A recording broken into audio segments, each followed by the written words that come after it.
sound. Do we have sound here? Now, apparently, they're getting sound. Let's see. Yes. Okay, I replugged, and apparently we now have sound. Please let me know if that is true. That's good. I'm hearing it come through the feed. Sweet! But now I have no video that's not working here. And I'm frozen on my side. This is so strange. I'm going to refresh my screen and mess things up. Let's see what happens.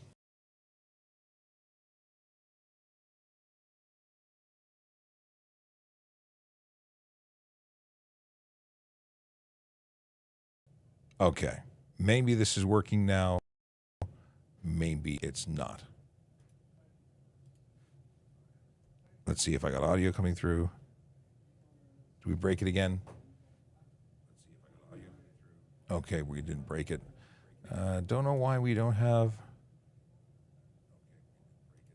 Yeah, graphics aren't coming through. So strange. Okay. Well, we're here. And not entirely sure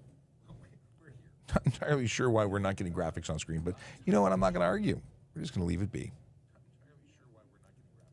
I certainly see it on my side. Oh, here we go, David. Hello. Hi, Sean. How are you? I'm doing well. How are you? I'm doing all right, thanks. Cool. Well, we're good to go whenever you're ready. Cool. Yeah, we just hit a break here. Just looking at the timer. We get about 3.5 minutes. Awesome. I will tread water until then. Awesome. I'll give you a minute heads up, right? Thank you. Appreciate it. Okay, so that's David. He's on control at AM640 Toronto. I wonder if they're going to kill the power again. We've had all sorts of power testing here. Welcome to all those who are watching on TikTok and watching wherever you are. We are streaming on a number of platforms like YouTube, Twitch, Kick, LinkedIn, Facebook. We're everywhere. Yeah. But our graphics aren't working. That's so strange. That's the wrong button. Okay. But you can't see it anyway, so it doesn't matter. I'm just pressing the button for my own benefit. So weird. Okay. My name is Sean Shapiro. I'm a police officer with the Toronto Police Service, and of course, I am connected and ready to go live with Kelly. And we're going to talk about stuff and things. Actually, you know what?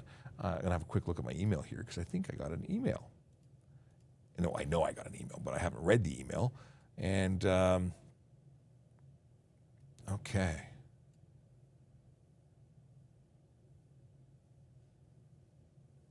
Not all. I don't know all about all this stuff, but I got a couple of topics that I know that they'd like to discuss. Stand by. Oh, that was the wrong button to press. Copy. This is the behind the scenes, not the regular smoothness we experience every other day. Okay, what does this say? I just want to know what we're talking about.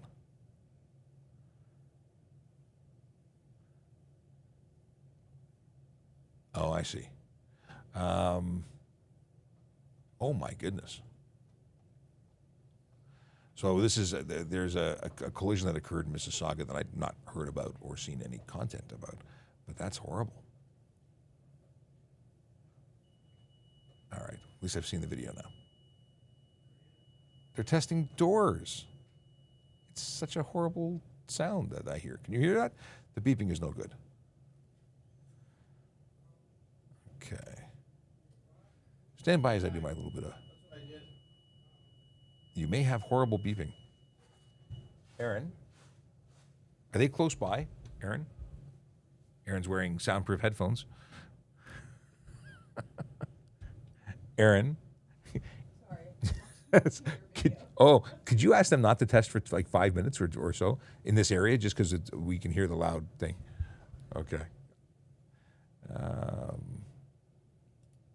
Oh, interesting. That is interesting. Okay, I like this story. Cool.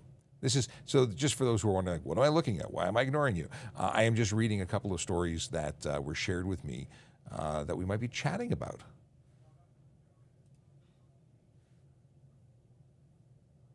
Cool. All right. Council for U-turn on overnight parking ban. Interesting. Not my department, though. Parking's not my thing. I don't know. These are all the stories I'm reading for the first time. But we can talk about stuff and things. We talk about it all the time. How is it being back? Last responder wants to know. It is good to be back. It's like having a vacation from my. Thanks so much, Aaron. It's like having a vacation from a vacation because traveling is hard work sometimes, but it's good work. I would do it again. If someone who's medically flagged not to drive in Ontario means they're suspended here and they have an American license, meaning they're driving under suspension, they're still suspended. You can't drive here with a suspension elsewhere because you are deemed to be suspended. When you're suspended here, you're suspended. It overrides any other license. So don't do that. Alex, how's it going? Sweet Red. What is Sweet Red? What's the full name here? Sweet Red Wine. Hello. Oh, thanks for following us. How does a regular Joe change the Highway Traffic Act? Well, you don't. You would have to go and get your politicians, your elected officials to do it and start the process. Oh, I'm switching over. First, it's one of those situations, you know what I mean? Anyhow, we're waiting for I'm here. Sean Shapiro, the TikTok traffic cop, to join, not Alex, but Kelly. Can Are you hear there, me? Sean? I am here. Yeah. Fantastic. What was going on in the background there? We heard Shortbread and we heard Alex. I missed you more. I had you in the background. I didn't see the updates that you were ready to go, and I was reading off of chats from TikTok because we're streaming on TikTok right now. Oh, we are? Okay. We are. I didn't realize. Wow, this is good. So it's kind of like a combo thing here.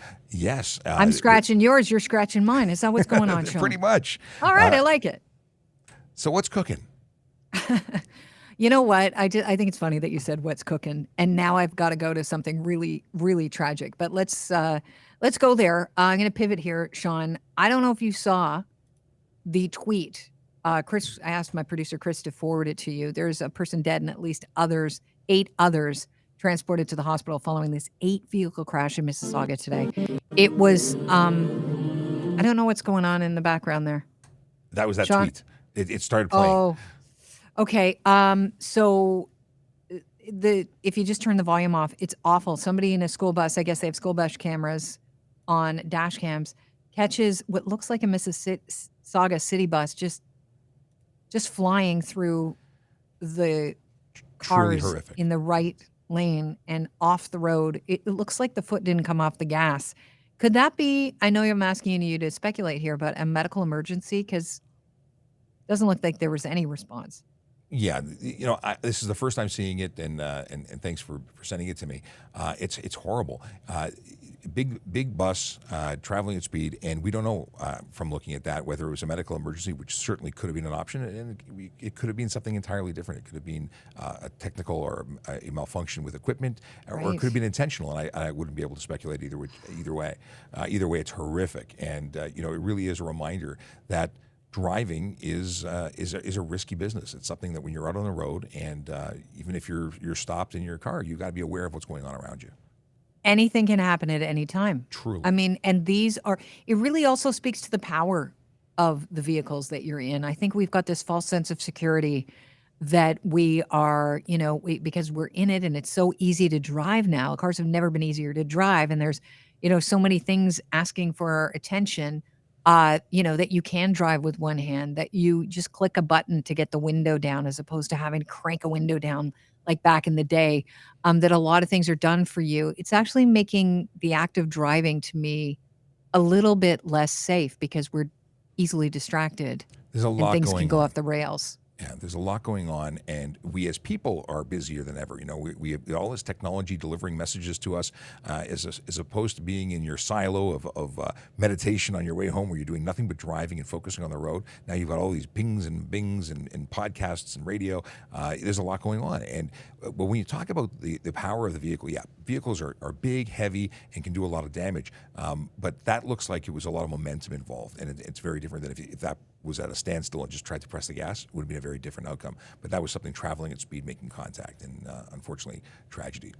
Yeah, I can't even imagine everybody involved. I just feel so horrible for them. Let's turn our attention to this interesting topic here. 2/3 of Canadians favor speeding fines tied to drivers' income. This is something that they do, Sean, in, I believe, Finland and in Switzerland. And basically, a poll conducted by the Research Corporation found that 65% of Canadians support what is known as progressive punishment. And basically, if you're speeding, then and you get caught, your fine is tied to your income level. There have been fines in the hundreds of thousands of dollars when it comes to executives who take home a healthy sum. They pay more, and there's a lot of people who think that when it comes to parking too, like that there you can, if you can afford it, you can pay to do whatever you want, and that combats that belief where you're going to be effectively taxed for your behavior at a more appropriate rate. And you know, I understand the reasoning behind it, because if someone can afford to, they'll park wherever they want, and they'll just eat the ticket. Right. So for parking and for speeding, the same thing. We have a major problem with speeding. We have far too many vehicles that are going way too far over the speed limit. And if you can afford it, then you don't care about your insurance premiums and what's going to stop you from doing it. You look at bails. Bails are also based on what is expensive to you, because it's got to motivate you. So it's interesting. Are we at the point where maybe we have to try something like this progressive model of progressive punishment, where if you can afford to drive a Maserati at high speeds, guess what? You're going to get a ticket that's going to hurt.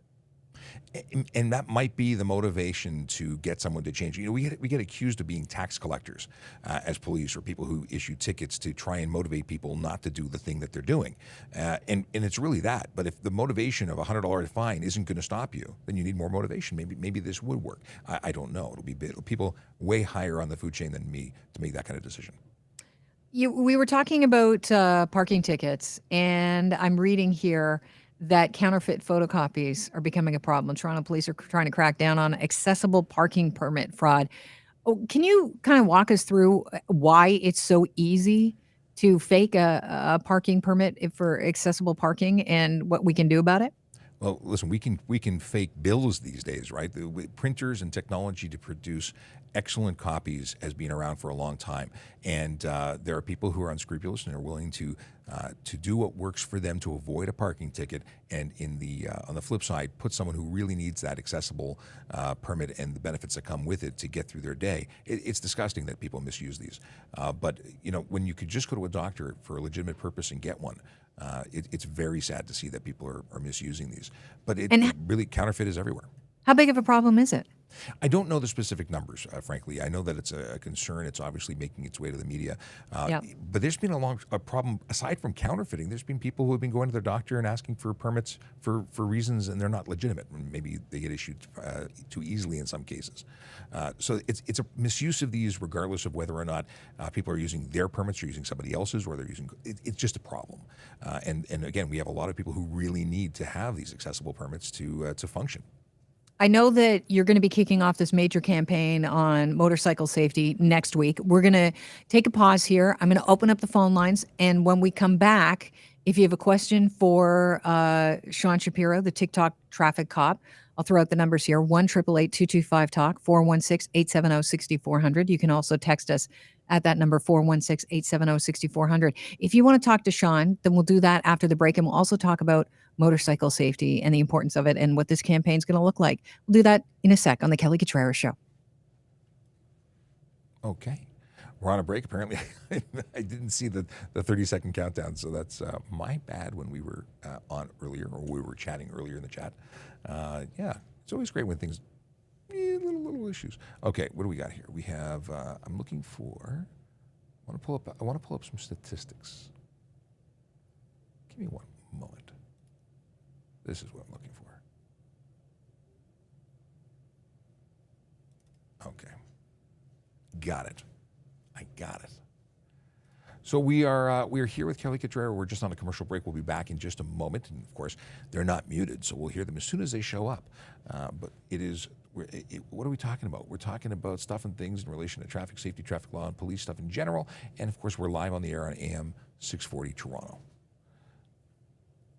And if you missed it, Kelly just gave the telephone numbers, which I didn't put on screen because my graphics aren't working.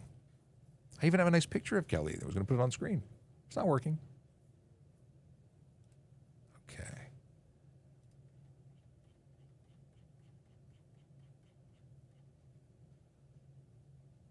as I ignore you for a second, I'm just quickly, not that, there we go. What my media release? That's what I was looking for. If you're new to the channel, by the way, if you're watching this and you just happened by, my name is Sean Shapiro. I'm a police officer with the Toronto Police Service, and I talk about traffic safety, traffic law, and police stuff Monday to Friday from 10 to 11. But on these times where it's not 10 to 11, like now it's 12:43, I'm connecting with my friend on the radio. Sometimes I'm on here, and sometimes I'm elsewhere. But we really look forward to these opportunities to connect and to speak to you through other means. There we go. Okay, I got what I was looking for. Fantastic.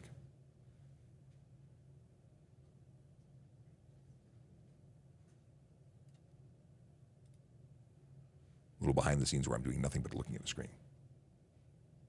We had a huge live this morning. We were on for an hour and a half, and it was awesome. I got some messages in here. Angela Topping, good to see you. Stephen Bell, long time no see. Leo, and my wife is confirming that TikTok is working properly.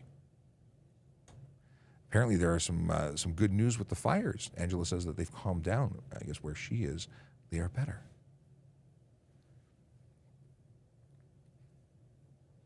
Oh, we got a couple people on Kick watching. Hello, those of you on Kick. Good to see you.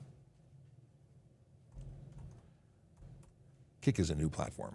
We've just joined, and it's been cool. It's cool to see this new platform and engage with some new folks and some folks that were normally on other platforms that have popped over to Kick. I'm looking forward to seeing what happens there.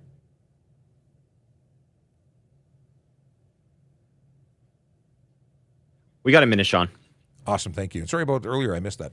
No, all good. Don't worry about it. Okay. Okay.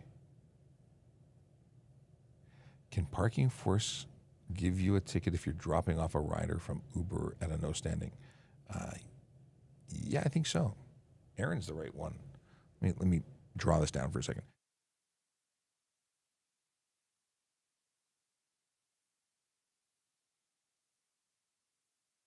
Okay, Aaron is a few feet away and says that if you're actively dropping somebody off as an Uber, that you're entitled to do that as an actively participating. It's for passenger pickup and drop off. Okay, so then you're doing the right thing. But if you're parking, is different. You're not allowed to stop. You can't wait for your fare. Sheriff Laws, how you doing? Says, good morning, Sean, just having lunch. Actually, I wonder if the graphics are going to work for you. No, the graphics aren't working there either. There is something going on. And I would call tech support. You're listening to the Kelly Cutrara Show. Thanks for being here. Really appreciate your time. And I really appreciate Sean Shapiro, the TikTok traffic cop, who is so good to give us this time for 2 segments on the Kelly Cutrara Show. Usually we do this every couple of weeks, but Sean, somehow we didn't manage to connect for a little while. So as I said, I'm so happy that you're back because I missed you. It's been a while. It was a while. I was away. I was in Ireland, Scotland, France. I was touring. Nice. Were you on a motorcycle, on bicycle? How were you touring? Cruise ship. That is not at all what I expected. Cruise ship. And what do you like getting off that cruise ship? You know what? It was fantastic to see so many places in a short period of time. It was a great opportunity to sort of have a sample platter of touring multiple countries. I like waking up in a different place. I was hoping you were going to say motorcycle because we're going into this motorcycle safety campaign next week. And I thought, well, that's a segue. Well, that would have been perfect, but I had a crash on a motorcycle a number of years ago, and I've not been back on, not for lack of wanting, but I was on duty with the motor squad, and I was struck by a car, and that sort of changed, and actually it led me into media role, so it's the story of how this all happened, but at the same time, I miss riding terribly, but I do focus on motorcycle safety all the time. It's such an important topic for me. So talk about the campaign and what's going to be happening, what we're looking for, and what is the major focus here? Well, the focus is twofold. One, we're looking for education opportunities to really stress the fact that motorcycles are out and they're everywhere. And many of our drivers, well, they've forgotten what motorcycles look like, and they're making moves that could put motorcycle riders in danger. But we're also looking for behaviors that motorcycle riders are exhibiting that are dangerous. So it's an enforcement campaign all around, where we want to ensure that everyone gets home safely every day. And that only works when everybody's switched on. Now, we have a lot of riders, and we're getting reports all the time about people who are, hiding their license plates, driving or riding in a dangerous way. So we're also stressing the fact that education for the skilled riders, is so important to focus on. We want people to practice and sharpen those skills because they have been in storage for the winter too. So it's all areas of riding, but we're going to talk about all sorts of topics on our show daily, and we have officers who are out there looking for those who need a little help remembering what they need. It's interesting because I think of motorcycles and how, people look forward to riding motorcycles and they're so passionate about it. It's almost like when the conditions are right, the weather's beautiful, right? You get on that bike and ride. And I can imagine that first ride, you've got a little bit of what I like to refer to as vacation brain. It's like when you go on a vacation and you do things that you think are going to be safe because you're not really thinking because you're just enjoying the moment. So is that a real thing? It certainly is. As a professional rider with the Motor Squad, we have to qualify annually to prove to the service that we can still do what we are expected to do and operate that motorcycle safely. And we would start our shift and go out and do maneuvers in the parking lot and do those figure eights and close quarter turns. And if you're not doing those things, if you're just going from point A to point B, you may not be ready for those emergency maneuvers and getting out of the harm's way that you really need to. And despite having training, you may have situations like me who get into a collision because somebody else isn't paying attention. So it's not pointing a finger at drivers or motorcycle riders, it's everybody. And it's those behaviors that we need to focus on, like aggressive driving, speeding, and distracted drivers, driving, and of course impaired driving, all of which that impact the safety of vulnerable road users like motorcycle riders, but also those who are riding bicycles or just walking across the street. Everyone's a potential, in the potential of being in harm's way. Sean, have you noticed, with the affordability problems we're having, more people downsizing to motorcycles or e-bikes or scooters? I like a Vespa. I think they're pretty cool looking. I've always admired people that zip around on those. But are you noticing there's more people that might not be so skilled when it comes to those vehicles? There's definitely an increase in electric opportunities like e-bikes. I see a lot of e-kick scooters, despite the fact that they're not permitted in the city of Toronto. And those are not only do they want to be green, which is fantastic, but affordability is definitely there. Now, in the electric ones that are legal as e-bikes or kick scooters, they don't require insurance, which is another benefit for many of those who want to save money.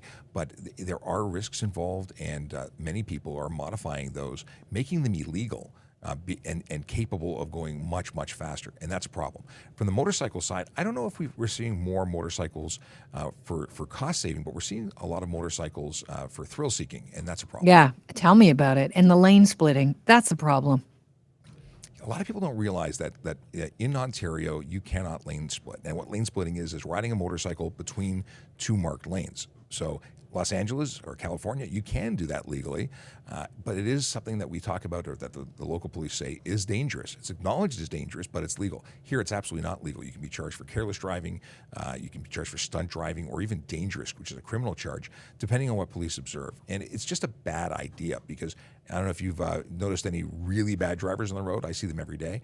I wouldn't want to be putting my life in their hands while they're surfing the web on their phone and weaving in and out of traffic. Well, with that accident that you and I witnessed, via the dashboard, Twitter, social media upload, it's just terrifying because you think, oh my gosh, that could happen while you're stopped in traffic. Imagine someone driving and looking at their phone. Absolutely. And while I'm sure that those that were involved had no option, they likely had no way to get out of the situation they were in, because it looked like that was going quite quickly. Yeah. But, if you are focused on your telephone while you're stopped, which is illegal, you can be charged even if you're at a red light for using your handheld communication device. The only time you can use it legally is when you're parked in a place where you could leave your car. Well, if you're focused on your phone and you're not looking around, well, you wouldn't have seen that coming. And you wouldn't have been able to take advantage of opportunities had there been one. Right. Like the Not saying there wouldn't opportunity be one if the middle lane was empty to get over. because you can see that Absolutely. something's barreling at you. I mean, that you're right. You have to be on the alert when you're driving at all times. And, You are driving a car. Death could and he- happen at any time. For sure, and here's something else that many don't think of is loud stereo. What kind of noises could it be? A racing engine or a loud, engine noise or screeching tires. If you have your stereo up loud, you may not be able to hear those early warning opportunities. That again may not have been a possible benefit in this situation, but I'll take as much early warning as I can get. Yeah. So I don't want my stereo too loud. I don't want to be focused on anything but the mirrors and the road ahead of me. So given all the chances to make sure I get home with safe on and sound. When you were on vacation in Europe, in Scotland, in the UK, in Ireland, did you see any traffic solutions that you thought we could use here, or does it feel good to be back here? Interesting you said that. I will tell you that Paris was scary, absolutely scary, which the way they were driving was terrifying. As a pedestrian and passenger in a cab, I don't want to drive there. But I will say that they have pedestrian and bicycle crossing and signals that I thought was pretty intriguing. They had it in the UK as well, where they have very clearly marked signage and signals for each individual group. And I like that. I was very impressed with the driving in the UK, Ireland, in Scotland, and I think we could do well to follow suit. They were fantastic drivers, and the cyclists were doing the right thing. Everyone was doing the right thing. Paris was scary. Really? In Paris, they drive on our side, right? It's the UK that drives on the wrong Yes. side. The Isn't wrong that side was- interesting? Yeah, well, it's just that there wasn't any rampant speeding that I came across. I also saw some very interesting automated enforcement. And we've talked about automated enforcement in the past, but they do something where they photograph the driver as you enter a speed zone, and then they photograph you again as you exit, and they take the average speed, and they will issue a ticket No. during that time. Yeah. So I there don't is love not that. a lot of speeding there. I don't love They that. also have, you know what? It may save lives. I Now, love that, but I don't love that I'd get a ticket. Well, you wouldn't if you didn't Well, it speed. would sometimes it happens. I can't. I'm not going to lie. I'm a human. No. It's something that there would obviously be a leeway set in certain, they probably wouldn't do it for a kilometer over, but they would be looking for to curb the behavior that they know leads to serious injury and death. Wow, that's really interesting. I'm going to have to talk to my best buddy about that. She lives in Dublin, and I'm interested. See if she keeps her foot, slightly on the accelerator. I didn't see it in Dublin Okay. in particular. I saw it all across London in the surrounding area for the speed zones, and the cameras everywhere. In Dublin, I didn't see a huge issue with traffic, but I wasn't there I was only there for a day. All right, and you weren't in the Keys, but that's another story. Sean, I got to leave it at that. Thank you very much for joining us, and we'll look forward to talking to you again in a couple of weeks. Always a pleasure. Cheers, Take care. Sean Shapiro, the TikTok traffic cop. Okay. Only minor technical difficulties with me opening a Twitter window at the wrong time in auto. I don't like autoplay. How do I make autoplay never autoplay again? That is a good question. It has been a slice. This was a quick 30 minutes in with you. I just want to go and see what the comments were, because I was totally ignoring the comments because I was in the conversation. But let's see here. We have... Oh, interesting. James McDonald said there was really weird audio. We've had power failures. Things have been zapped. Maybe they broke something. I don't know. But I appreciate the feedback that there were some issues with audio. I didn't notice it on my end, but definitely interesting. Glenn Jarvis says, I'm constantly seeing motorcycles lane splitting, using the bike lanes to get past traffic jammed up. These are not actual motorcycles, not electric bikes. It happens. Sorry, these are actual motorcycles, not electric bikes. It happens on Eglinton Avenue East in the eastbound lanes between Winford and Bermondsey Road. I've seen cars doing the same thing. It seems our roads have become the Wild West. Yeah, it's a major problem. That really is. People who are selfish or ignorant or unlawful, laws don't matter until they get caught, which is why we are out there doing enforcement, and not just in that particular area. I would suggest, however, making a report, Glenn. We have on the tps.ca website an ability to make complaints about specific areas, and if that is a specific trouble spot, please make a report, because that'll go to the local division, who it can go on their radar. They may or may not be aware of it. Hopefully they watch everything that we do on this channel, but it's best to put in a proper report. Mario says, unfortunately, the days of dedicated traffic enforcement are gone, hence the unsafe roads. Definitely, there's an issue with the fact that we do have dedicated enforcement. We have the Vision Zero enforcement team that do fantastic work, but there's never enough of us. And Glenn says he's going to report to 33 Division. Awesome. But if you do it by way of the form on tps.ca, it'll be a properly generated report and not just a call-in. They'll probably direct you to make the report anyway. Let's see here. Will there ever be a sting on worn and damaged license plates? Seems every third vehicle is or has one. It's something that we actively do enforcement on, but it is not the primary enforcement goal. We are always out there looking for the big four: speeding, aggressive driving, distracted driving, and impaired driving. But we'll also deal with these. If I can't read a plate, that's a vehicle that is obviously going to get pulled over, and that was well before it was a major problem. If I can't read your plate, you're getting a ticket. Let's see, just looking over to, because we don't have our producers, they're doing other stuff right now. Looking over to the TikTok folks. Okay. Dakota, can e-bikes use the sidewalk if their batteries are dying and can't reach safe speeds? No. E-bikes can never be on the sidewalk. Bicycles in the city of Toronto with a rider over the age, or that is 14 or older, cannot be on the sidewalk. If you're 13 or younger, you can use the sidewalk, but e-bikes never can. But yeah, sidewalks for pedestrians. So you got to manage your battery. Can I still get an exhaust ticket if my car is loud stock? Yes, you can. It's not an exhaust ticket. It's an unnecessary noise ticket. You could have a brand new Lamborghini. You could have a stock quiet car, but if you rev it, if you take it to red line every 5 minutes, you are going to get a ticket for noise. Unnecessary. I say you could get a ticket for unnecessary noise. Oh, we're having power, lights, weird things happening. Today's not a technology day. And of course, it was our biggest day for multiple radio connects. Greetings from Jane and Finch. Hey, Master Technician's back in town. Diego, you're very welcome. Let's see here. And you know what? I'm just looking at the time. It's 1 o'clock. This was a quick segment in and out, and we'll be back tomorrow. We're going to be back tomorrow. Check our Twitter. It's Traffic Services, and of course you can watch me voiceover cop. We'll confirm whether or not tomorrow is going to happen, but I'll post that later on tonight and schedule it if it's going to happen. I hope it's going to happen, but we'll see. I got stuff I'm trying to coordinate in my personal life that may require me not to be here tomorrow. We'll see how that goes. So I hope you're having a great day. Hope you continue to have a great day, and be safe out there. Take care.